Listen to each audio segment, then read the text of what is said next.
fine and being black a thing of beauty.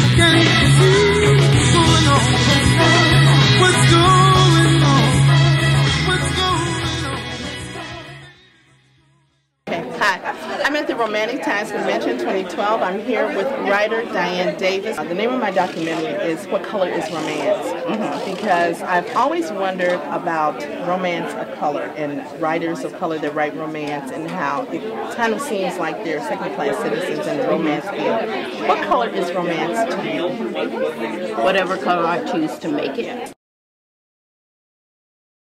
I think this has been a great experience, the slam in general, because sometimes the majority community of romance doesn't recognize us.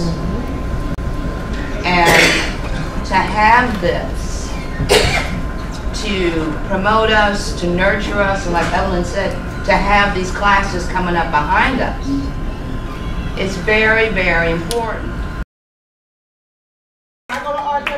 About this many of us in attendance out of 10,000 women. Absolutely.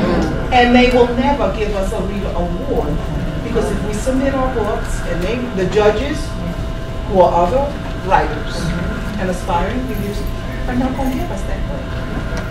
Like I always say, if we can't come through the front door, we're coming through the side or the back door. And if they don't want us to have our own organization. That's right. Year after year after year, we have hundreds of men and women who attend this conference. We need an organization, and before we leave here today, there should be a little group to get together and say, you know, we're incorporated, you get a board, you get your bylines, your bylaws, and get it together.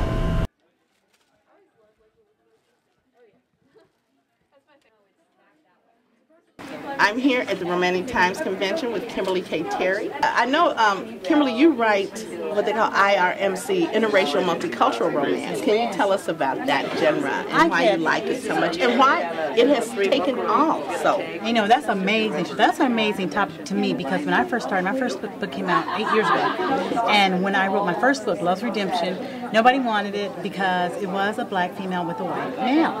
And I even had, I won't say the editor or publisher, of course, but she did say she liked the book, but could I change them and make them either both of them white or both of them black? And I said no. I want them to stay what they are. And so back, there weren't a lot of books you could see with that reflected our society that we live in. It's a multicultural society. We do not live in a mono-race society. Everybody's mixing it all up, and I wanted to see that. So I wrote the book, and you know, 17 books later, I'm still writing interracial, erotic romance and paranormal romance. Let me ask this question of you that I've been asking all the authors at me. What color is romance? No color.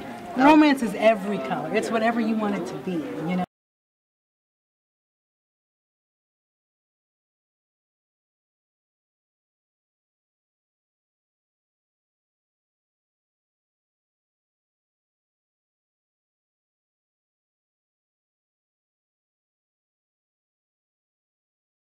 Hey, hi, I have Jade Lee here, another Hello, romance everyone. writer. Jade, can you tell us what's the genre of romance that you write?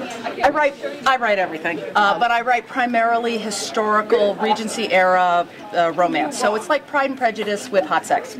I was talking to Diane over here, and I was telling her about the documentary that I'm working on, and I call it "What Color Is Romance" because it seems to be a very definite difference. Was she pitching my? I did Asian multicultural. I did a whole 6 books. That was my question. There you go. What is romance? What color is romance? In order to be a romance writer, you have to be able to psychically. Now, see, okay. You want my honest answer? Yes.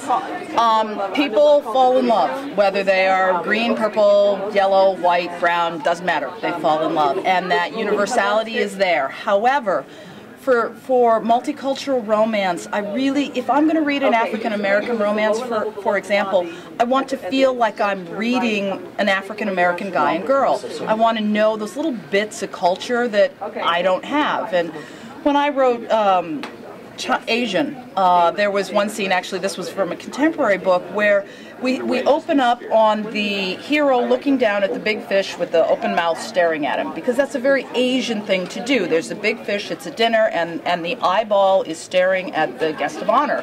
and he's trying not to be a little thrown by that. Okay. So I mean, every culture has their things, and I want to know what those things are. So when I'm reading a multicultural romance, I want to see some of that culture in there. It shouldn't interfere with the plot. It should be introduced subtly, but I want to feel that multicultural. So that's my tip for writers. Okay. Thank you very much.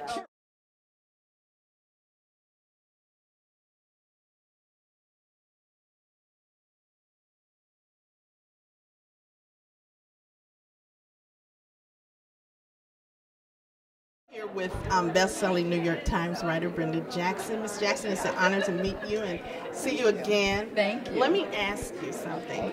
What book are you on at this time? What number? Oh gosh, right now I am writing book number 96.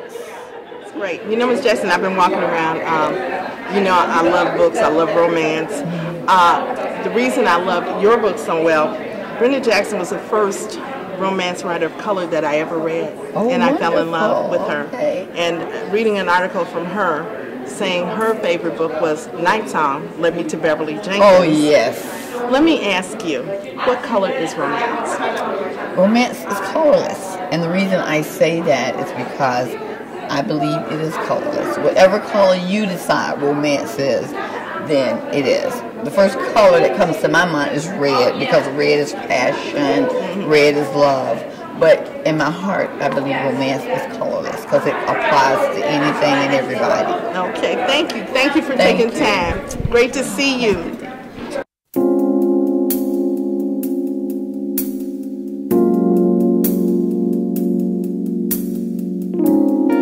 Tell me a secret. I don't just want to know about any secret of yours. I want to know about one special secret. I want to know about one special secret. Oh! Because tonight I want to learn all about the secret